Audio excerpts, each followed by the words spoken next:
Hi friends, അസ്സാം വലൈക്കും. ഞാച്ചൂസ് വേലിലേക്ക് എല്ലാവർക്കും സ്വാഗതം. ഇന്ന് നമുക്കൊരു ഉള്ളിവട തയ്യാറാക്കിയാലോ. ഉള്ളിവട സാധാരണ രീതിയിൽ തയ്യാറാക്കുന്നതിന് കുറച്ചൊന്ന് മാറ്റിയൊന്ന് കുറച്ചുകൂടി ഒരു ടേസ്റ്റ് വരാൻ ഒരു സ്പെഷ്യൽ ഇൻഗ്രീഡിയൻസ് ചേർക്കുന്നുണ്ട്, അതുകൂടി ചേർത്ത്. അപ്പോൾ അതിനുവേണ്ടി ആദ്യം തന്നെ ഒരു 3-4 സവാള എടുത്ത് ഇതുപോലെ കട്ട് ചെയ്തെടുത്തിട്ടുണ്ട്, കുറച്ച് നീളത്തിനും കുറച്ച് നൈസിനും. അതിലോട്ട് ഇനി നമുക്ക് ആവശ്യത്തിനുള്ള ഉപ്പ് ചേർത്തിട്ട് കൈ ഉപയോഗിച്ച് നല്ലതുപോലെ ഇതുപോലെ ഒന്ന് മിക്സ് ചെയ്ത് ചേർത്ത് കൊടുക്കുക. നല്ലതുപോലെ, അതായത് ഉള്ളിയൊക്കെ ഒന്ന് ഇളകി കിട്ടണം, പിന്നെ ഒന്ന് കുഴഞ്ഞ് കിട്ടണം. അപ്പോൾ അതിനു വേണ്ടി ഉപ്പ് പൊടി ചേർത്ത് ഇതുപോലെ കൈ ഉപയോഗിച്ച് നന്നായിട്ട് തന്നെ തിരുമ്മി യോജിപ്പിച്ച് കൊടുക്കുക. അപ്പോൾ ഒരു 3 മിനിറ്റോളം തന്നെ ഇതുപോലെ ഒന്ന് യോജിപ്പിച്ചതിന് ശേഷം ഒരു 5 മിനിറ്റ് കഴിഞ്ഞതിന് ശേഷം ബാക്കി ഇൻഗ്രീഡിയൻസ് ചേർത്ത് കൊടുക്കുക. ഇതിലോട്ട് ഞാൻ തന്നെ ഒരു ചെറിയ പീസ് ഇഞ്ചി, ഒരു പച്ചമുളക്, കുറച്ച് കറിവേപ്പില, ഇത് ഇത്രയും ഫസ്റ്റ് ചേർത്ത് കൊടുക്കുക. ഇനി പിറകിൽ നിന്ന് നമ്മൾ ഓരോ ഐറ്റംസ് ഇതിൽ തന്നെ ചേർത്ത് കൊടുക്കുക. അതുപോലെ നിങ്ങൾ ചെയ്ത് നോക്കുക. കുറച്ച് മഞ്ഞൾപ്പൊടി ചെറിയൊരു കളറിന് വേണ്ടി മാത്രമാണ് ചേർത്ത് കൊടുക്കുന്നത്. അത് കഴിഞ്ഞ് മുളക് പൊടി എരി കുറഞ്ഞ മുളക് പൊടി എടുക്കുന്നതാണ് ഏറ്റവും നല്ലത്. ഒരു 1.5 ടേബിൾ സ്പൂണോളം മുളക് പൊടി ചേർത്ത് കൊടുത്തിട്ടുണ്ട്. ഇനി വലിയ ജീരകത്തിൻ്റെ പൊടി വേണം, പെരുംജീരകത്തിൻ്റെ പൊടി, അതൊരു 3/4 ടേബിൾ സ്പൂൺ ചേർത്ത് കൊടുക്കുക. ഇനി നമ്മുടെ കയ്യിൽ ചിക്കൻ മസാല ഉണ്ടെങ്കിൽ അതിൽ നിന്നൊരു 1/4 ടേബിൾ സ്പൂൺ ചേർത്ത് കൊടുക്കുക. അടുത്തതായി നമുക്ക് മൈദാ മാവാണ് ആവശ്യമുള്ളത്, അതൊരു 5 ടേബിൾ സ്പൂണോളം ചേർത്ത് കൊടുക്കുക. ഇനി ഉള്ളിവട നല്ലതുപോലെ മൊരിയാനും കുറച്ചൊന്ന് ക്രിസ്പി ആവാനും ഇതിലോട്ട് ഒരു 3 ടേബിൾ സ്പൂണോളം കോൺഫ്ലോർ ചേർത്ത് കൊടുക്കുക.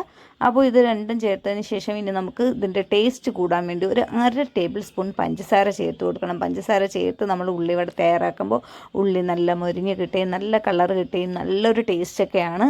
അപ്പോൾ അതിന് വേണ്ടിയാണ് നമ്മൾ പഞ്ചസാര ചേർത്ത് കൊടുക്കുന്നത്. പഞ്ചസാര ചേർത്ത് ഉള്ളിവട ഒരിക്കലെങ്കിലും തയ്യാറാക്കി നോക്കുക, നല്ല ടേസ്റ്റാണ്.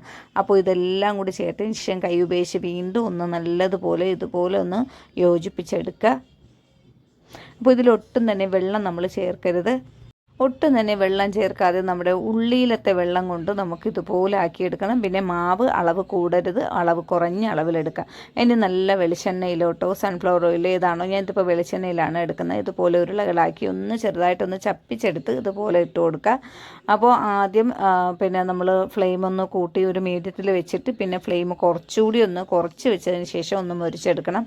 എന്നാലേ ഉള്ളിയൊക്കെ അകമൊക്കെ ഒന്ന് വെന്ത് കിട്ടുള്ളൂ. അപ്പോൾ നമ്മൾ പഞ്ചസാര 1/2 ടേബിൾ സ്പൂൺ ചേർത്ത് കൊടുക്കുക. കൂടുതൽ ചേർക്കേണ്ട ആവശ്യമില്ല, എന്നാൽ നല്ല മധുരമായിരിക്കും. അപ്പോൾ ചെറിയൊരു മധുരം കൂടെ വരികയാണെങ്കിൽ ഉള്ളിവടയ്ക്ക് നല്ലൊരു ടേസ്റ്റ് ആയിരിക്കും.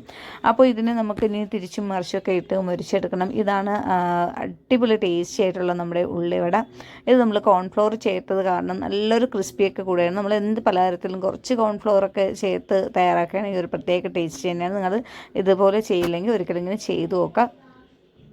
അപ്പോൾ അങ്ങനെ നമ്മുടെ ഉള്ളിവട ഏതാണ്ട് നല്ല എണ്ണയിൽ കിടന്നൊന്ന് മുരിഞ്ഞ് വരുന്നുണ്ട്. ഫ്ലെയിം തീരെ കൂട്ടി വയ്ക്കരുത്, കുറച്ച് വയ്ക്കണം. എന്നാലേ ഉള്ളിയൊക്കെ നഖമൊക്കെ ഒന്ന് വെന്ത് കിട്ടുള്ളൂ. പിന്നെ നമ്മൾ എടുക്കുമ്പോൾ ഉരുളയാക്കി ബോളാക്കി വെച്ച് കൊടുക്കരുത്, ഒന്ന് ചപ്പിച്ചാക്കി വേണം വെച്ച് കൊടുക്കാൻ, എന്നാലാണ് കൂടുതൽ മുരിയുക. അങ്ങനെ നമ്മുടെ ഉള്ളിവട ഒരു ഭാഗമൊക്കെ മുരിഞ്ഞിട്ടുണ്ട്. നമുക്കിനി തിരിച്ചിട്ട് കൊടുക്കാം. അപ്പുറം ഇപ്പുറമൊക്കെ തിരിച്ചും മറിച്ചൊക്കെ ഇട്ട് നമ്മുടെ ഉള്ളിവട തയ്യാറായി കിട്ടിയിട്ടുണ്ട്. ഇങ്ങനെ ഞാൻ ഒരു ചെറിയൊരു സ്പൂൺ കൊണ്ടാണ്, അപ്പോൾ വലിയ സ്പൂണൊക്കെ കൊണ്ട് കുറച്ച് വലിയ പരന്ന പാത്രമാണെങ്കിൽ കുഴപ്പമില്ല. അതുപോലെ ഞാനൊരു 3 വെച്ചാണ് തയ്യാറാക്കി എടുക്കുന്നത്. 4 ഉള്ളിയിൽ നമ്മൾ ഏതാണ്ട് ഒരു 10 എണ്ണം വരെയാണ് എനിക്ക് കിട്ടിയിരിക്കുന്നത്. ഇതുപോലെ മുരിഞ്ഞ് കിട്ടിയിട്ടുണ്ട്. അപ്പോൾ ഇത് നമ്മൾ കളറൊന്നും ചേർക്കാത്തതുകൊണ്ടാണ് ഓവറായിട്ടുള്ള ചുവപ്പൊന്നും ഇല്ലാത്ത. പക്ഷേ ഇത് നല്ല ടേസ്റ്റാണ്, കഴിക്കാൻ നല്ലൊരു മണവുമാണ്. അപ്പോൾ വെളിച്ചെണ്ണയിൽ തയ്യാറാക്കിയത് കാരണമാണ് ആ മണം കിട്ടിയിരിക്കുന്നത്. അപ്പോൾ എല്ലാവരും ഇതുപോലെ ഒന്ന് തയ്യാറാക്കി നോക്കുക. ഇന്നത്തെ ഈ വീഡിയോ ഇഷ്ടമാവുകയാണെങ്കിൽ ലൈക്ക് ചെയ്യാനും ഷെയർ ചെയ്യാനും കമൻറ്റ് ചെയ്യാനും മറക്കരുത്. അങ്ങനെ നമ്മുടെ ഉള്ളിവടയൊക്കെ ദാണ്ടേ മുരിച്ചെടുത്തിട്ടുണ്ട്. അങ്ങനെ ഏതാണ്ട് എല്ലാ ഉള്ളിവടയും മുരിച്ചെടുത്തിട്ടുണ്ട്. ഇതുപോലെ പാത്രത്തിലൊക്കെ ആക്കിയിട്ടുണ്ടെങ്കിൽ ഞാൻ ഒരെണ്ണം എടുത്തൊന്ന് കാണിച്ചു തരാം. ദാണ്ടേ അകമൊക്കെ നല്ല വെന്ത് നല്ല ചൂടാണ്. അപ്പോൾ നോമ്പായത് കാരണം കഴിച്ച് കാണിക്കുന്നില്ല. അതാണ് നമ്മുടെ ചെറിയ ചെറിയ സൈസിലാണ് ഞാൻ തയ്യാറാക്കിയെടുക്കുന്നത്. അപ്പോൾ ഇന്നത്തെ ഈ വീഡിയോ എന്തായാലും ഇഷ്ടമായെന്ന് വിശ്വസിക്കുന്നു. അപ്പോൾ പുതിയൊരു വീഡിയോയുമായി വീണ്ടും കാണാം.